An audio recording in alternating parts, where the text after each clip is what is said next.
Уставните измени се единствениот услов за старт на преговорите. Идентитетот не може никој да ви го земе.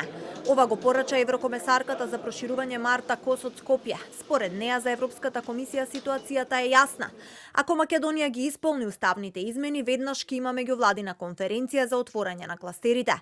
На прашање каква гаранција Брисел ќе му даде на Скопје и дали за Кос е доволна устната гаранција на бугарскиот премиер Желјасков дека Софија нема да го билатерализира процесот, таа порача најдобрата гаранција се испорачаните резултати. Сега е отворена таа можност за проширување и сите треба да ја искористиме оваа можност и да дадеме свој придонес не само двете земји, туку и Европската Унија, за да дојдеме до начин кој што ќе ја овозможи на Македонија да ги почне преговорите, што е можно поскоро. Најдобрата гаранција за овој процес е да се испорачаат резултатите. Според Кос, идентитетот не е предмет на политичко одлучување и најдобар начин да се заштити е членството во ЕУ.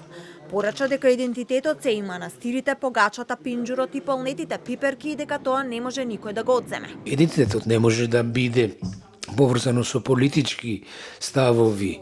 Тоа е нешто што сите го носиме во нашите срца и души.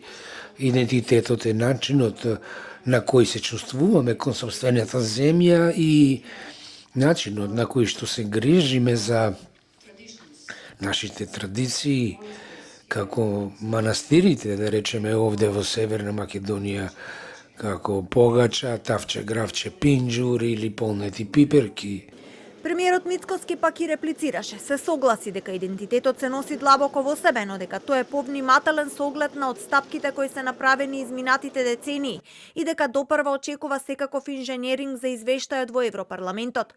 Изјави дека за него идентитетот не е само македонската кујна. Се водам од максимата не ги слушај што зборуваат, гледај ги што прават. А тоа што го направија и се уште прават дел од пратениците во Европскиот парламент од нашиот источен сосед нема никаква врска со европските вредности.